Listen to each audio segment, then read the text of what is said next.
Hi, everyone. Thank you so much for tuning into today's Author Talk series brought to you by the Library Speakers Consortium. The Library Speakers Consortium is a partnership of more than 500 library systems across the United States, Canada, and New Zealand, with the goal of making Author Talks more accessible to communities of all sizes. I am Brandon Adler, your host and moderator in conversation with each of the acclaimed authors and presenters that you will hear from throughout our series. Today, we are so honored to have award-winning journalist and author Lee Hawkins here to talk with us about his book, I Am Nobody's Slave: How Uncovering My Family's History Set Me Free. Now, I know everyone's excited to get started, so am I, but before we begin, let me get that standard housekeeping information out of the way that keeps everything running smoothly.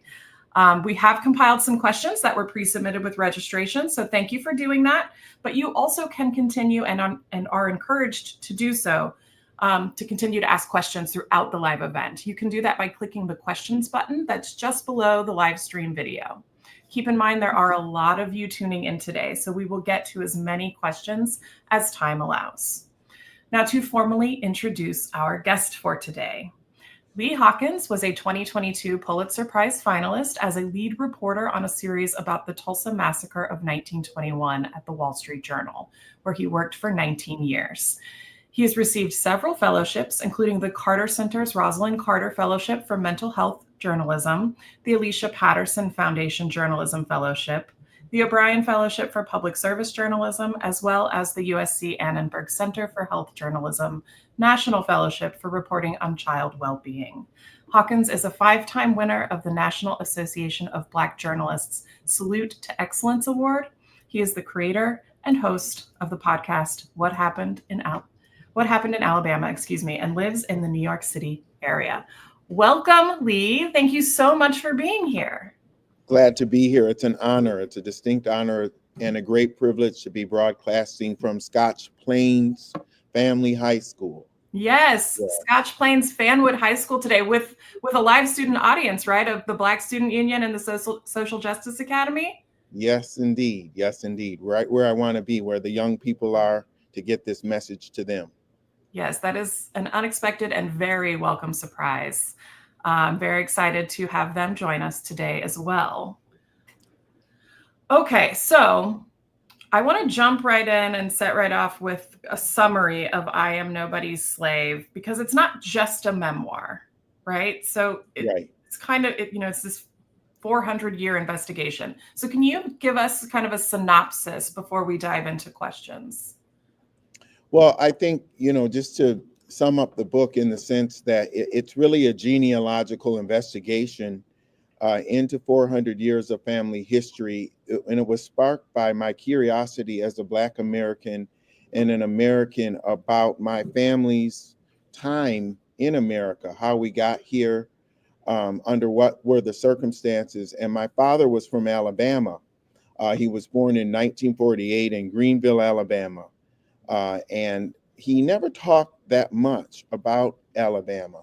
And as a matter of fact, when I was a kid, he would sometimes have nightmares, and I would hear him. And then in the morning I would ask him, Dad, what were you dreaming about? And he would say, Alabama, son, Alabama. And I knew from that experience that there were things that had happened in Alabama, and a lot of my friends who had grandparents and grandparents who were from the South and who were Black had similar experiences where there were a lot of secrets kept from every generation, and their parents kept secrets from them. So when I became a journalist, I was always curious about it. And I did believe that at some point I would dig into my family history. And so as I started to build the skills to investigate, I was investigating all kinds of things, everything except my family. And then Ancestry.com exploded.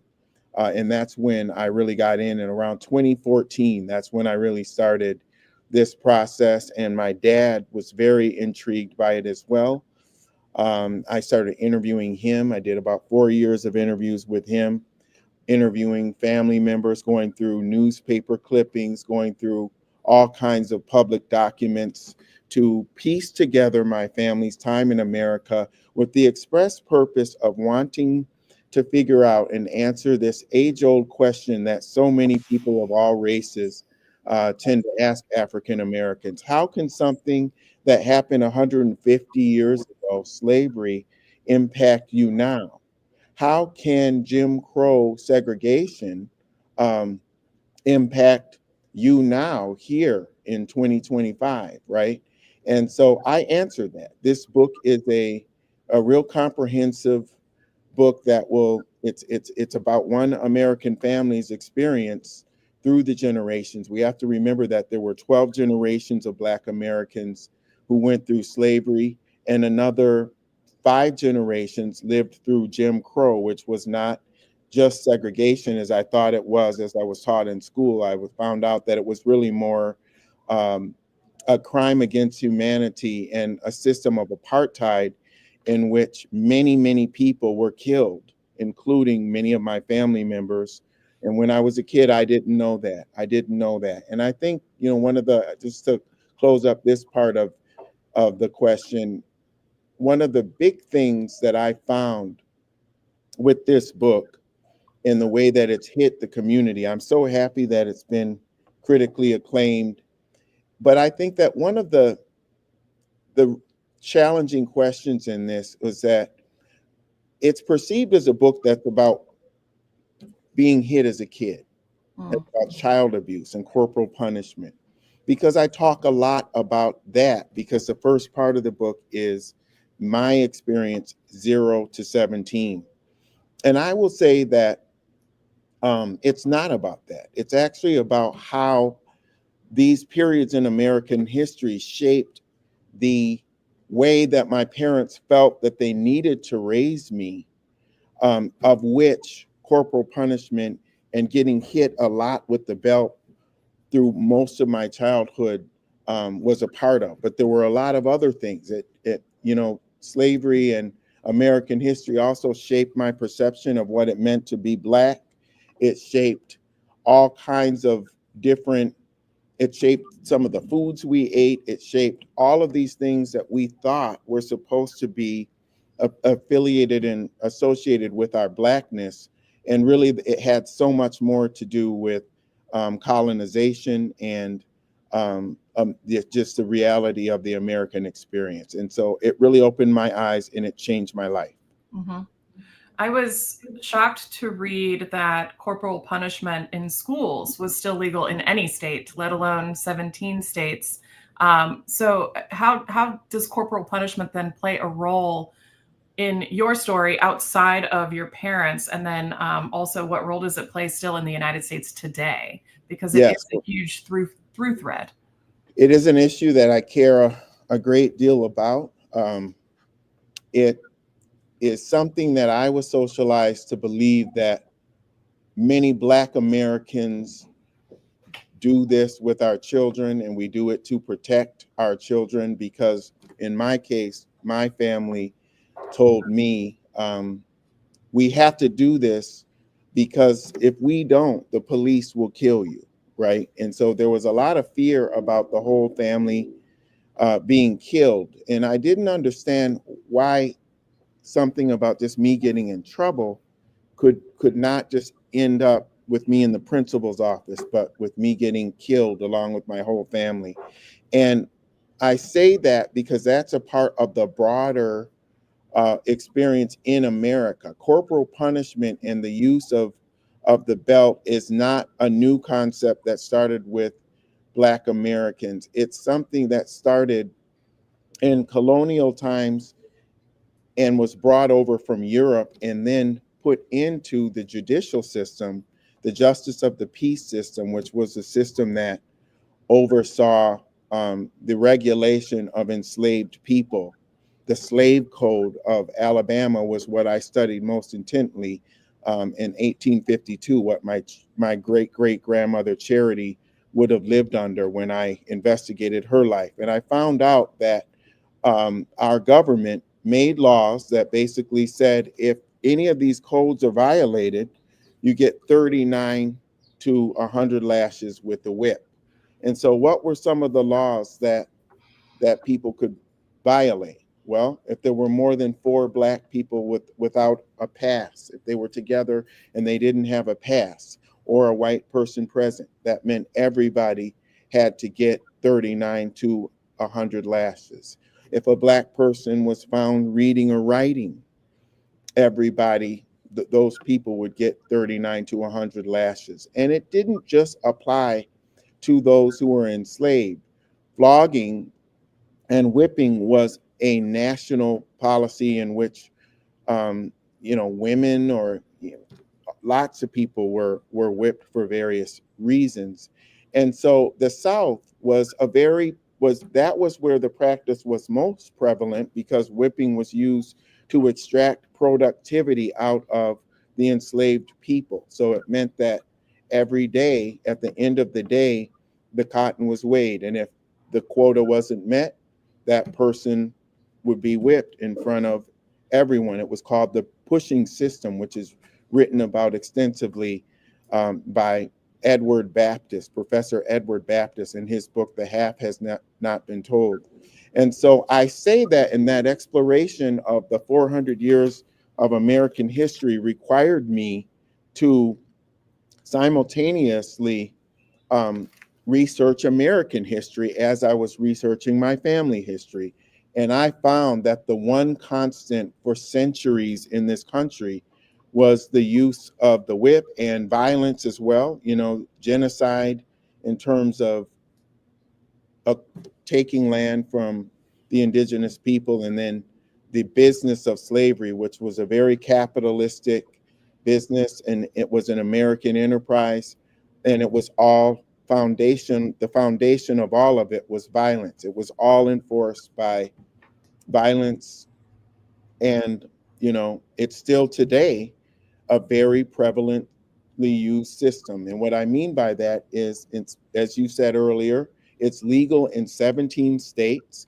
And just incidentally, or not so incidentally, those are primarily the states where slavery was legal.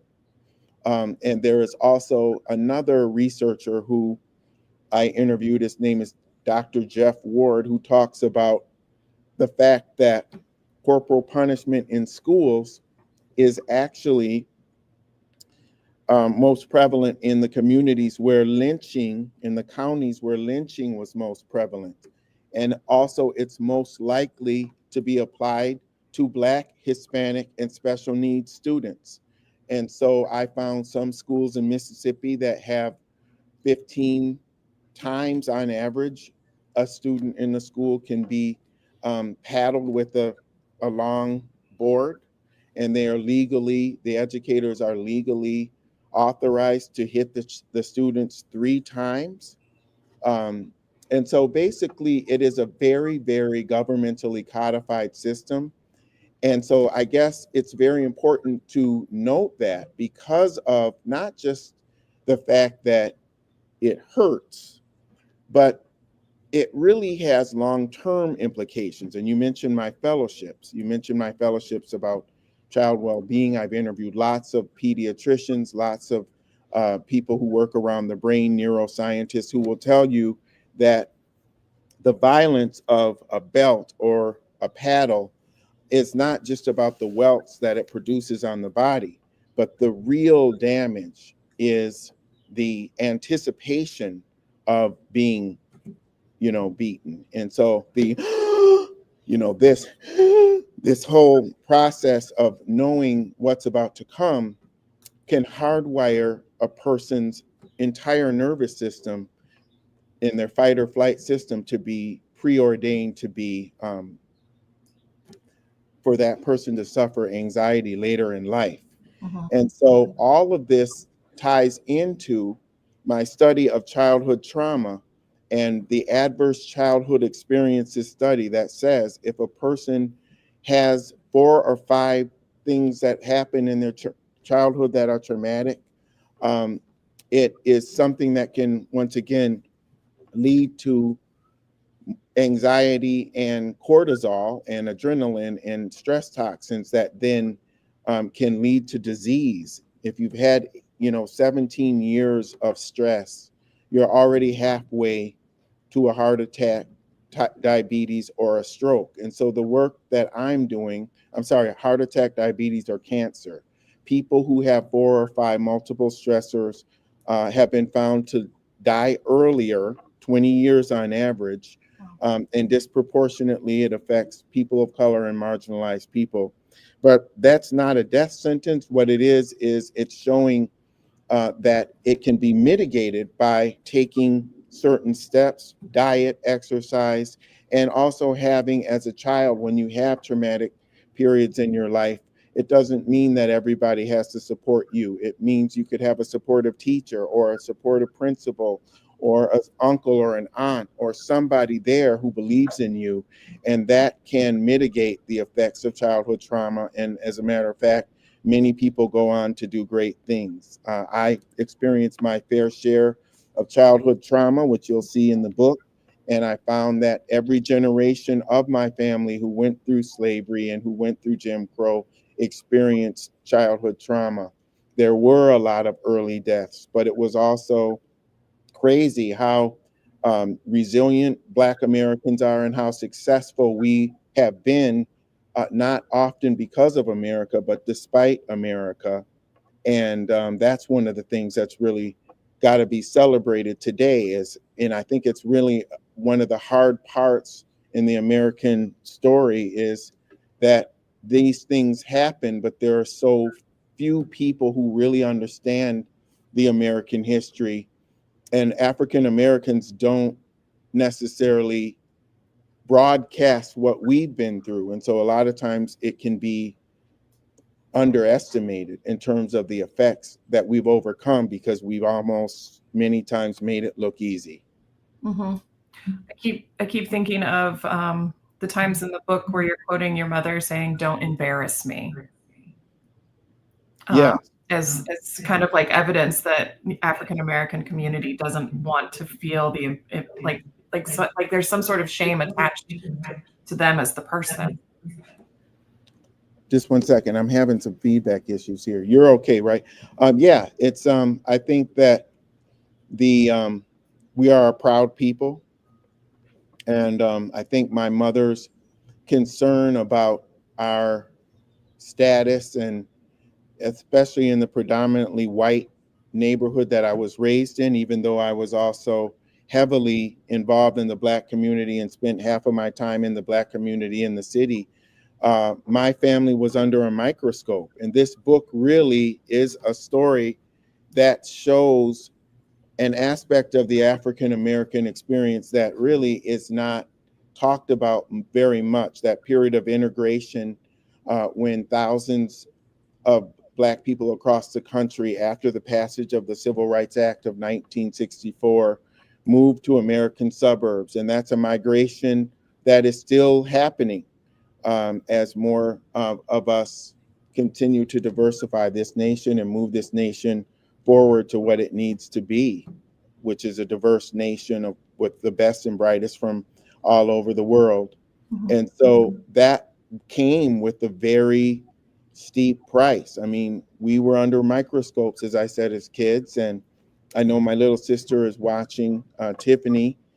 She, we did well despite it. Not everybody in our community was racist because, I was class president elected all 4 years by a class of 99% white students.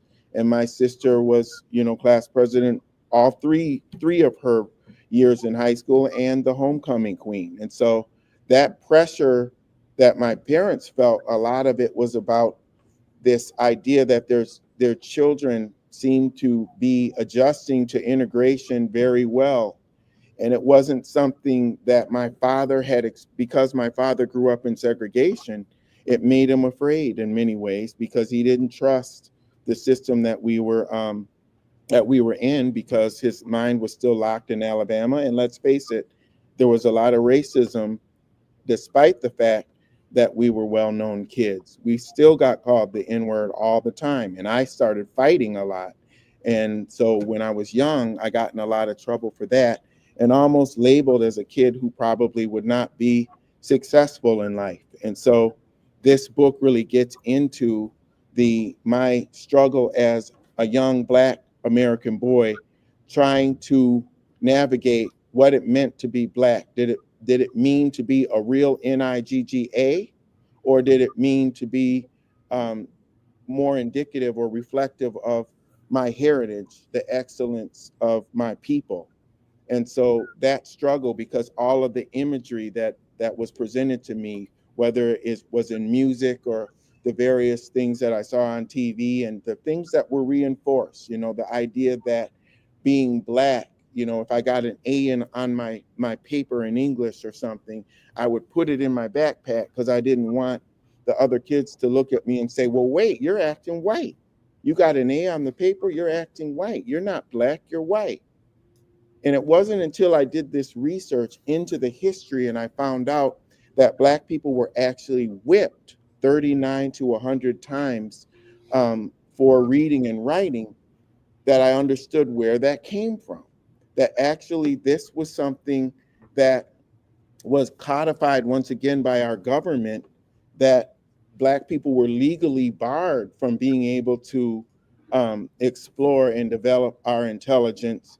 And here we were in the 1980s and the 1990s, and even still today, some people of all races, including some of my Black brothers and sisters, believing that a Black person who speaks a certain way or excels academically or chooses a sport besides basketball or football or track is acting white. And what that is those people, while they would say that they're Blacker than the next person, those people are actually more closer to the slave owners and the sellouts and the uncle, well, I won't even say Uncle Tom because that's Josiah Henson, who was someone we could all be proud of. But my point is that it is a very anti-Black way of thinking. And so this book really lays out a lot of the different things that show this path to liberation and enlightenment.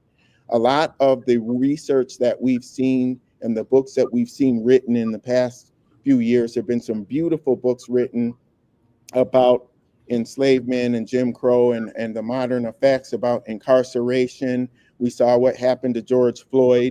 And there's all of these books that focus so much on the Black bodies, and the damage to Black bodies. And yes, I do write about corporal punishment, but I don't write about getting the belt as a kid with the express purpose of showing people how it hurt my body.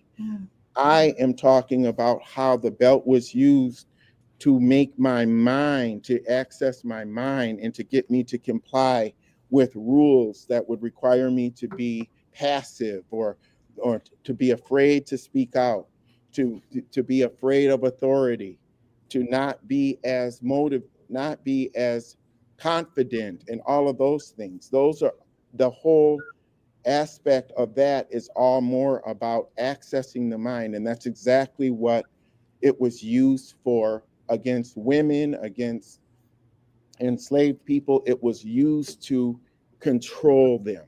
And so what our families did, of course, because we were only just a few generations from our great-great-grandparents, what my family did, I won't speak for everybody's family, but at certain periods of time, we internalized that because those were the rules of the prevailing society. And that was used then to keep me in my place. And so I write about this because I want people to be able to open their minds, particularly our young people, to start to understand how toxic it can be for us to adopt these toxic, stereotypical representations of what it means to be Black. Because the truth is, our people are much greater than we're told we are. And sometimes even our own people can enforce a lot of those toxic definitions of Blackness against each other. Mm-hmm. And Michael is pointing out in the early pages of the book, you introduce a challenge to the stereotype, speaking of stereotypes, of the absentee Black father. And later you break it down even more, calling it the original baby daddy. Now we went out, so. Oh, you can't hear me? Can you hear me? Can you hear me? I can hear you. Okay. I think you talked about, I challenged the stereotype of the absentee black father, right? Yes, Michael is And it asking. was important for me to do that because I can't hear her. So, but it was important for me to do that because my father was very prevalent in my life. And also the Center for Disease Control and Prevention has done studies that have shown that even in cases when a black father may not be in his married to the mother, that black fathers and black men in general are involved and can be involved in the lives of children, especially more so than people of other races. And I think it's important that this story is one where you see my father mentoring not just me, but a lot of young boys in the neighborhood, and that strong sense of community that I was able to have from my church and my community, and even teachers who had a strong influence on me. And I think that once again, it was a very, very difficult childhood at times because my parents, let's just face it, they loved me, but they also were very often very mean and very cruel. And as a result of that, I needed to have an external world that was a little softer. And I did find that. I did find that in my community. And a lot of times it wasn't the absentee black men, the black man. I mean, there are many black men even today who are passionate, if not self-righteous, about mentorship. And I think it's important for our young people to seek that out and for us to actually make a strong effort to make sure that they see hyper visible examples of black success and personal examples of black success, which is why I'm here today um, for my kids, because I want all of them to know that anything that they put their mind to, they can accomplish. Can you hear me? Okay, so now I can't hear. You want to just 1 second. Can we just take off all the stuff you have?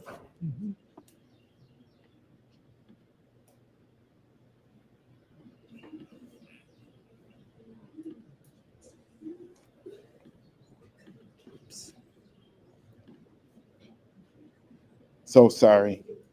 That's okay.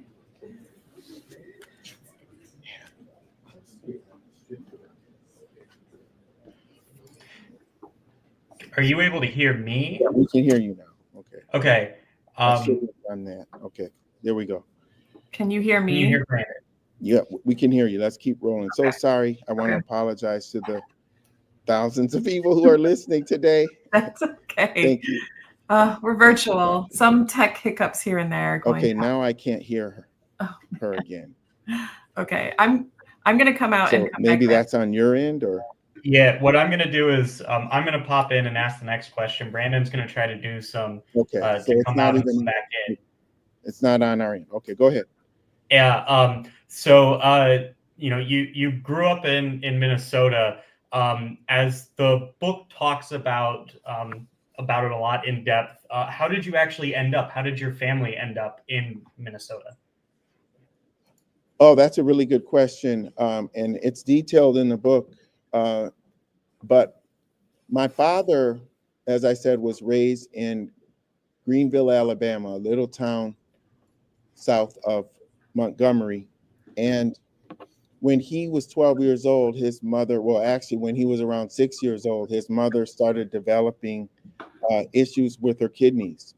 But it wasn't in modern times, or even back then for a white person, it wouldn't have been an issue.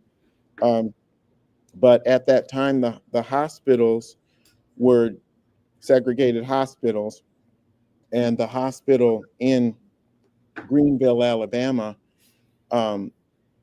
Stabler Hospital, had the main facility for the black people, and across the street there was a little white house with 12 beds in it, and that was where black people went if they were going to get care. And the doctors and the nurses would come across the street after treating the white patients. And so anyway, my grandmother had some kidney complications, and the situation worsened. And when my father was 12 years old, his mother died, basically. And when she died, before she died, she knew she was dying, and she made the decision, her and my grandfather, that my father, who was the youngest of 14, would move with his youngest sisters who were nearest. He was the baby, but nearest in age to him, with four of those sisters. And they would move to Minnesota, where he had a sister who was married to a man who was also from Alabama, who had done the Great Migration to Minnesota. So this was 1961. So once again, my family experience fits into a migration pattern that we saw of many Black people moving north from the 1940s onward.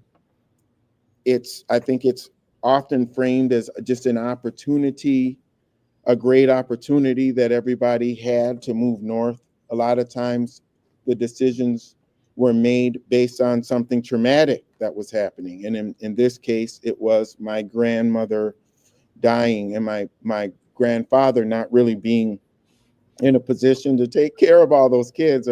And so he moved with his eldest sister. And my mother, her family was already there. Right after slavery, my great grandfather, Isaac Blakey, he was in bondage for the first 16 years of his life. Then he ran away from slavery and enlisted in the Civil War. He became a Civil War private. He was wounded in that war, yet he still came back and, built a farm in Missouri.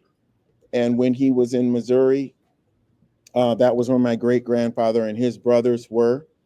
And they ended up moving to South Dakota because South Dakota was just being established, and they actually sent a Black man to the South to recruit Black people because there were so many highly skilled Black people who had, built lives after slavery. And so to come to help build up South Dakota. So they came there and they worked, and within about 3 or 4 years, they started buying land, and they built 3 farms in Yankton, South Dakota.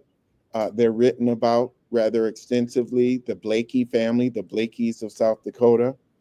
And that was how my family ended up in the North. They were there in the early 1900s. And then my grandfather and his siblings, they all worked on the farms and then decided there wasn't a lot there for them. And when they would hit 18, they moved to cities. And they didn't just move to cities. They moved to places like LA and Seattle. And my grandfather moved to Minneapolis. And so that's where he met my grandmother. So my mom's side of the family was more on the north, and my father's side of the family stayed in the South. And I really have a lot of family members down South as well, on both sides of the family, because not everybody made the journey north. Okay, can you hear me? This is the big test. Yeah. Okay, good. So at the end of chapters 11 or 12, you illustrate the pain that your father felt about losing his mother at a young age, and then kind of the idea of displacing that trauma upon you. But what stuck out to me is that you conclude that chapter with what happened in Alabama, what the hell happened in Alabama. And that's also the name of your award-winning podcast. So which came first, the book or the podcast? And what more were you looking to explore there? Oh, the book came before the podcast. With the podcast, I was looking to explore another medium, not just the written word, but to actually be able to reach people in a different way. Not everybody is reading, 50 books a month, but there are many people who listen to 50 books on a podcast or 50 audiobooks in a month. And so I wanted to go where the people were. which is just kind of like why I'm here at a high school now, because I want to go where the people are, where I can connect to the people. If you look at anybody who is an artist, or even some of our great champions, Muhammad Ali, even, he wanted to go where the people were, and that's how I am.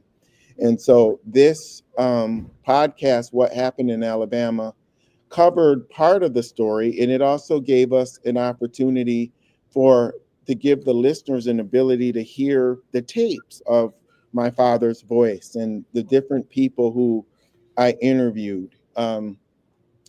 I think the book definitely goes way deeper, and we go much deeper into the American history aspect of it. And I think the thing that I like about both products, the podcast and the book, is that it's not a textbook presentation of American history. It is a story. It is presented as a story of a Black family through the generations that people can follow, and also a story of the white people in my family, because I did take a DNA test and showed that 18% of my DNA was traced to a family that was primarily from Wales.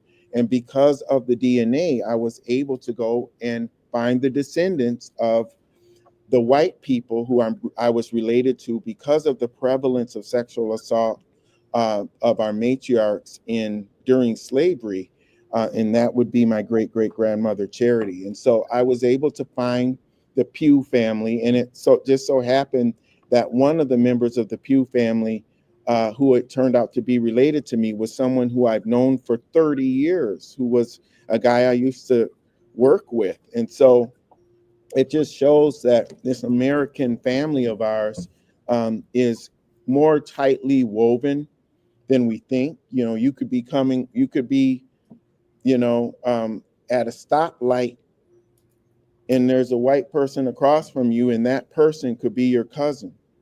And so what we decided with this, and there is a whole episode in What Happened in Alabama called Meet the Pews, and we decided to do this trip to Petersburg, Virginia, to meet with my cousin Lloyd Pugh, who was a white man in his 80s who had also had a strong interest in family research. And he opened up his books, and I was able to trace my family even deeper into the 400 years. And we were able to study family members on both sides of the Civil War. And what that did for me was, once again, I had always wondered if the belt was that I saw in the movie Roots was any way, if that whip that I saw in the movie Roots was any way related to the belt that I experienced when I was a kid.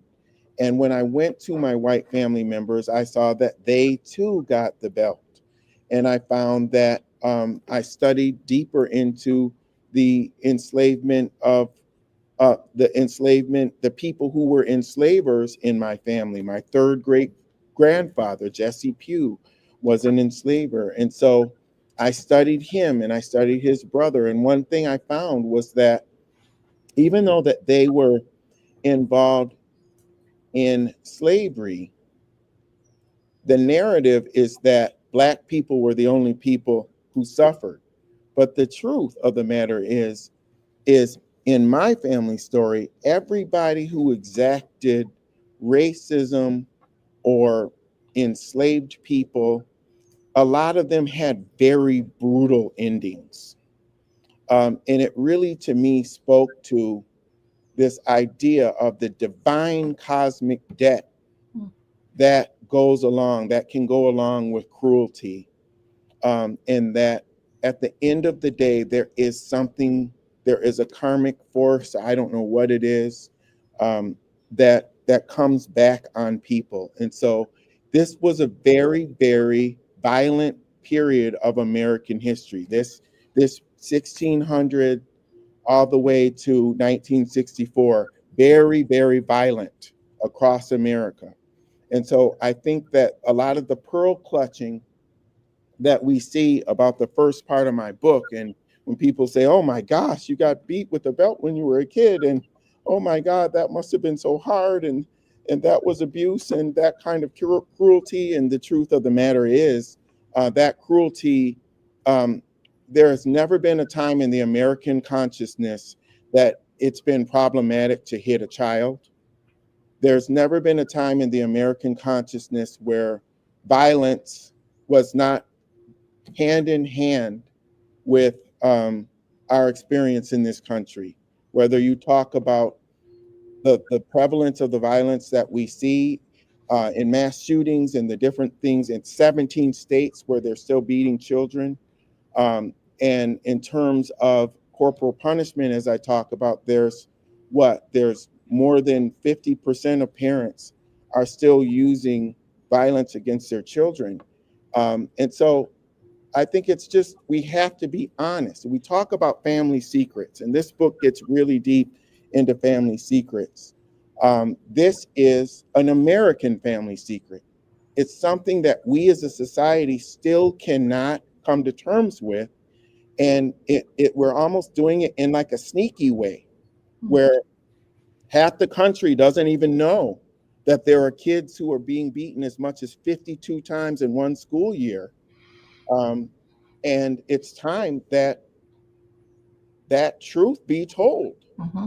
And that's what this book was about. This is my obligation. I don't care if people don't want the story out. It's my story, and I'm going to tell my story because I am not ashamed. I'm not ashamed of the fact that I got the belt as a kid, and I'm not ashamed of the fact that I went through hardship as a kid, because not just because I overcame it, but because it wasn't my fault. And so I think it's important that we start to tell our truth and think in a very critical way. It doesn't mean that our parents don't love us.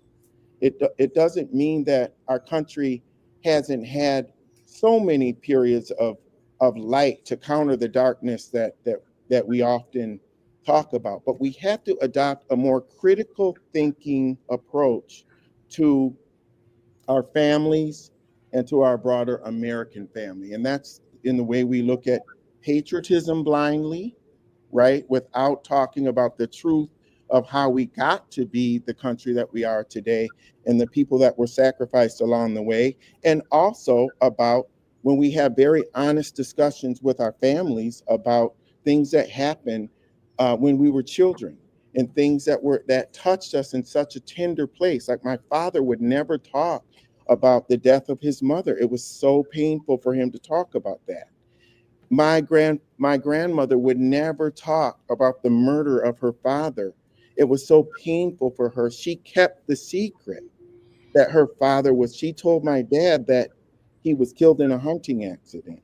Wow. And so I think that every generation keeps secrets from the subsequent generation. And we're seeing that in our families, and we also are seeing it in our country today with this active campaign to keep our kids from reading books about American history that have hard parts of American history. And it's anti-intellectual, and it's also anti-spiritual, and it's setting up our kids, and not just the kids of color, but the white kids too. It's very cruel to our white children to not teach them the truth about our country and not teach them about other people's heritage, because of the fact that they're going into a world that is a minority majority culture, that by the half part of the century, you're going to see the majority white people become the minority.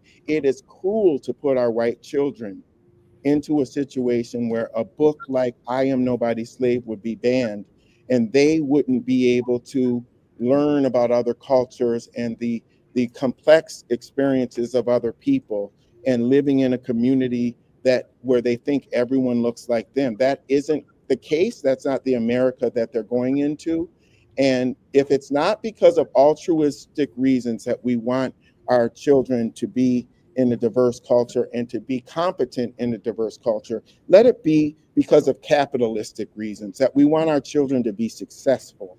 And we don't want to throw them into a college where none of their professors are white and they're frozen. We don't want to send them into a city like New York City or Seattle, or all of these places that are very, very diverse, and they don't know how to navigate because they were always confined to this small place. We have to understand how quickly America has changed, and we should not be afraid of it. This book is about the rise of a Black boy and the rise of a Black family despite the challenges that we endured. And this is a story that a lot of people can relate to, whether you're from an immigrant family or whether you're from, you know, a Black family or a Hispanic family. It doesn't matter. The truth is, you could be Irish, you could be Italian.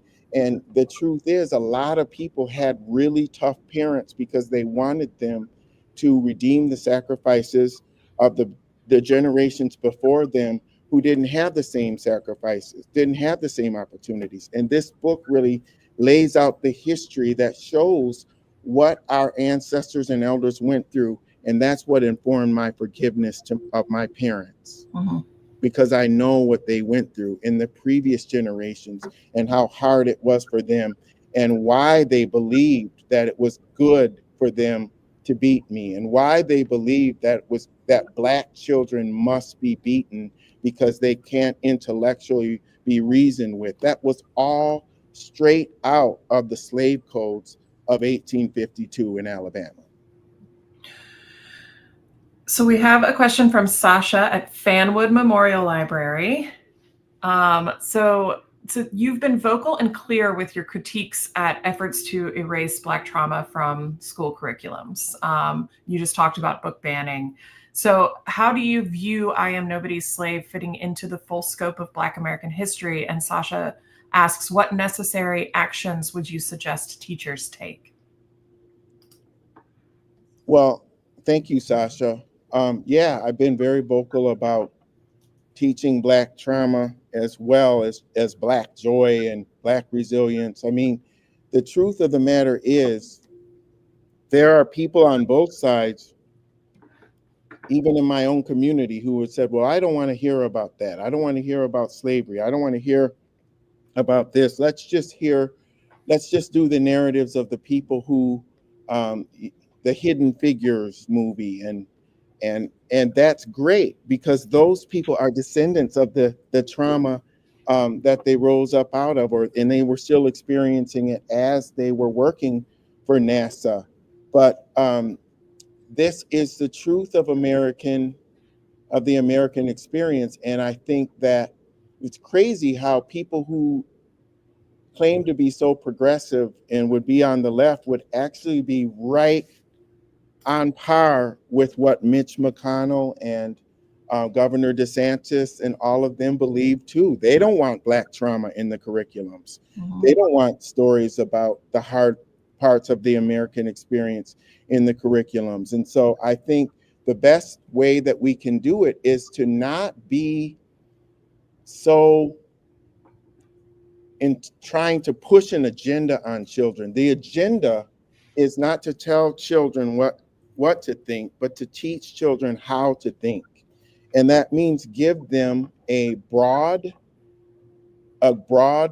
selection of literature, which I hope I Am Nobody's Slave is part of that, and allow them, because this book is not really necessarily pushing an agenda as much as it is pushing people to learn about a family and to draw their own conclusions. And I think teaching critical thinking and having books that push far beyond what has already been out there. So the canon, there are certain things in the canon that everybody should read. To Kill a Mockingbird is always going to be a selection that I think people should read. But there's a lot of new books coming out. There are books, there could be 50 books coming out about Thomas Jefferson in 1 year alone. We're finding more and more out as our historians become more sophisticated and getting access to more archives. And so I think it's important to lean into that and take advantage of the additional information that's being brought out. Even the release of the FBI files around Dr. Martin Luther King and JFK. I love that. There are many people, I think, because they have,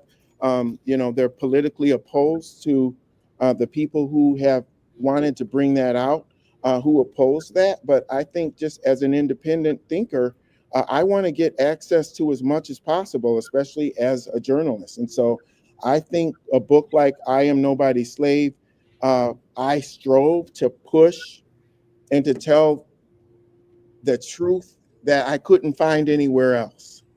And I think that that is the kind of book that I hope that you'll accept into your curriculum, because I tried to write the kind of book that I would want to read that I couldn't find anywhere else. Mm-hmm. And I don't think we should be afraid of it. And I definitely believe that our children should read about Black trauma, because trauma is universal. And the concept in this book about trauma are not, it doesn't just stop at the trauma, but it starts at, it ends with me giving people that roadmap of how to use the research into your family in order to heal trauma and to bring families together and to unite, not just within your own nuclear family, but even reaching across the aisle to the white people who descend from enslavers. Because the truth is, we can't change the past, but we certainly can change the present, and we can shape the future.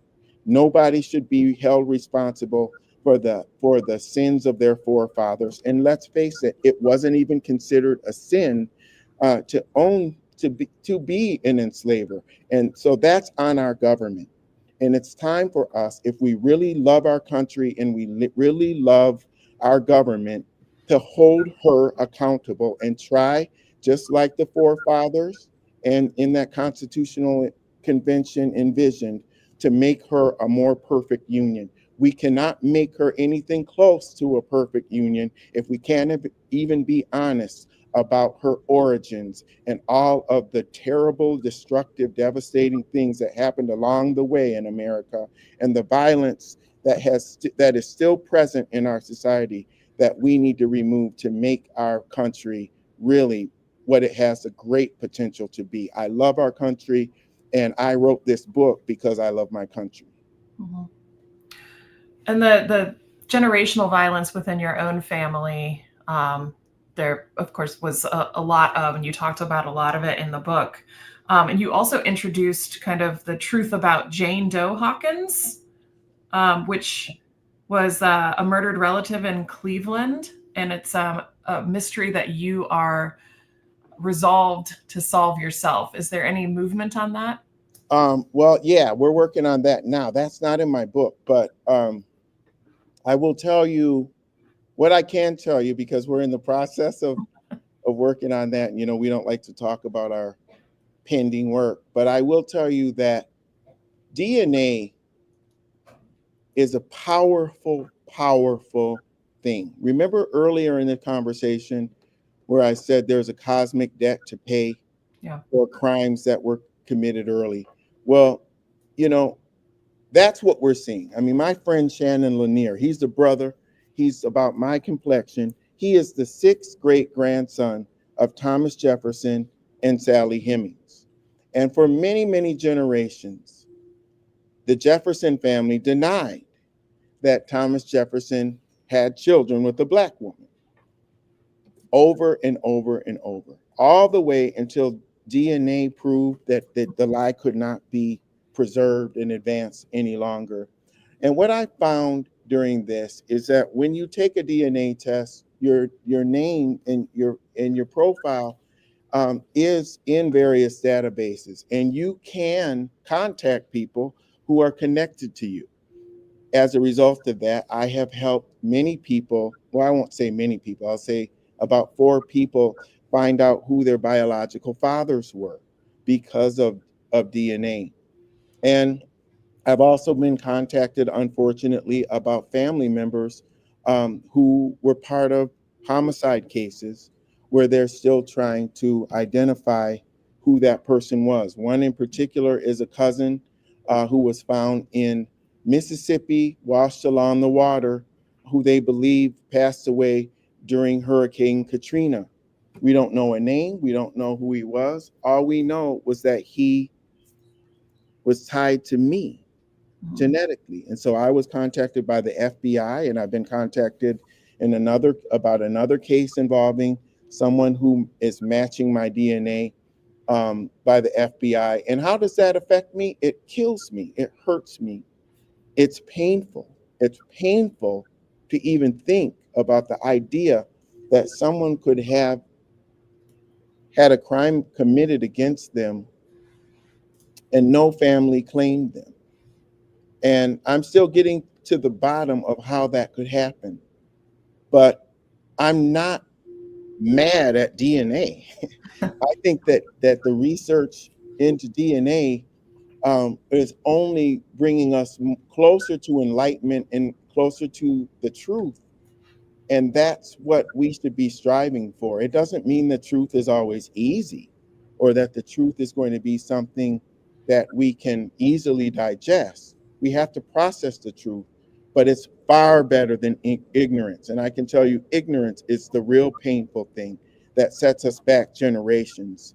Empowerment and knowledge and wisdom through the active pursuit and being passionate, if not self-righteous, about using DNA research to find out more answers about our families and about our country. That's the way to go, and that's the direction that I want to go. And this is my life's work, is using the future method, which was the method that I innovated to do this book. It's basically family unity through understanding roots and experiences. Hmm. We use DNA and public records and newspaper clippings to go back and study our family members, even if they're not here to talk to us about their lives or why they did certain things or why they were so afraid of certain things when they were kids or when we were kids and they couldn't tell us why. What this process does is it allows us to go and interview their brothers and sisters or the town that they lived in. And if you dig deep enough, you can find out that that parent or that grandparent who didn't want you to go to the mall by yourself or something had lost a sibling in a fire when they were kids and never told you about it. That's why we continue to dig deep and to use DNA and public records and all of this to find the search for the truth. Because a lot of times when we have compassion for our elders instead of judgment, it is very important. I know people who have carried uh, the lie that they were not married. They were not married when they had a child, or things that are unnecessary. There's stigmas that are unnecessary for people to carry. I mean, there were in my father's case, he told me about women in the South who would be teenage mothers and they would be sent away, or the child would be sent away or something. And he said, in those little towns, it was like if a woman had a child out of wedlock, it was like she killed someone and that she had committed a murder and she was a pariah in the town. And what that does is it creates real pain for the people who are born into that situation.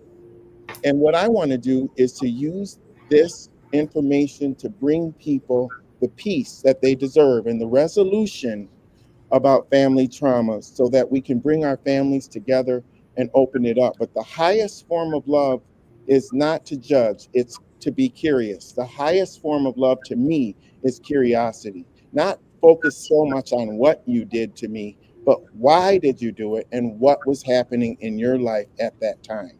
And that's how we get forward. That's how we move forward as families and as a country. Hmm. Okay.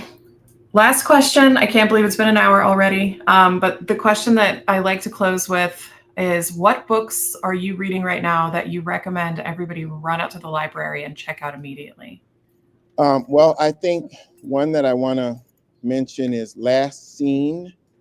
It's Dr. Judy Giesberg, who I spoke with last week in Philadelphia. She has done a book about the separation of Black families during slavery. And that's really important to me because in my book, you'll read about the fact that about my great-great-grandfather and the ad I found that was an 1858 ad that said public sale of Negroes. And it basically was my great-great-grandfather, who was just my great-grandfather's dad, being sold at 10 years old and separated from his brothers and sisters. So I mentioned that he went to the Civil War, and after the Civil War, he was able to go back and find his family members.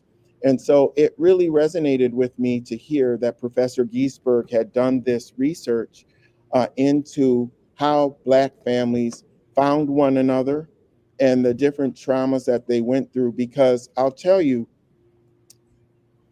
it still affects us. In my family, for instance, and you know, I'm saying this because there are people who are invested in the idea that slavery could never affect Black people today. And no matter what you tell them, they're invested in not accepting that truth. But I will tell you that my family reunion, as a result of that one transaction, my family reunions, we have 3 different names, last names, for all of those people who came from that same family. Imagine your brothers and sisters being separated, and then you don't see them for years. And when they become adults and they write down their legal name, everybody has a different last name.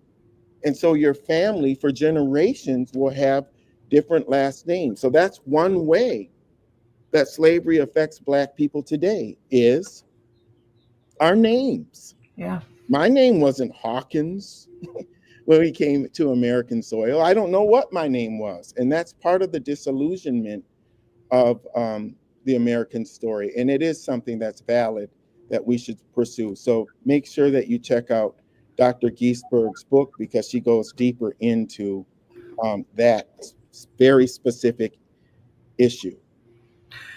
Thank you for that excellent recommendation, and thank you for your amazing book. It was a pleasure reading the book. It was a pleasure, an emotional journey listening to the book, even that you recorded yourself. And I just thank you so much for being here and talking to us for the last. I want to thank you, and I want to specifically ask the librarians and the teachers on the call, especially the ones in the South, if you want to present my book to your students, please do. And especially if you are in the South, contact me. If the situation is tenuous, I'll call in and I'll talk to your kids. I want to make sure those kids in the areas where there's pressure to censor and to fear books, I want to make sure that they get their books. And I want to make sure that they have access to this information. So please contact me and do not run away from this book, because our children need it. We don't want our children to be as closed off and divided and polarized as we are. And the terrible example that we have set in the society for our children. We've got to get back to becoming the America that we should be, which is a civic-minded country where people know how to be citizens by thinking critically and reaching across the aisle and having dialogue and reading as many books as possible, not glorifying ignorance. It's your generation, Scotch Plains students, that's going to be the one that is going to have to change from the mistake that we made in being such a polarized society. We will educate you with our books, and I will fight to make sure you get access to them. So all the librarians and teachers and educators out there, I want to thank you so much. And I want to thank everybody who called in today. It means so much. I Am Nobody's Slave is my life's work, and I will continue to move forward with doing similar work in the future. Thank you for that amazing closing. And also thank you to all the viewers. Without your support, none of this would be possible. So we thank you for choosing to spend your time with us. As a reminder, if you scroll down below the live stream video, you can see the resources area, which contains a link to Lee's book and to his podcast. We look forward to everyone joining us next week on March 12th. Look at this, that's not next week. In 2 weeks on March 12th, when we talk with best-selling author Dan Heath about his book, Reset, How to Change What's Not Working. Be sure to register for this and lots of other great events on your library's event page. I'm Brandon Adler, and thank you for joining us.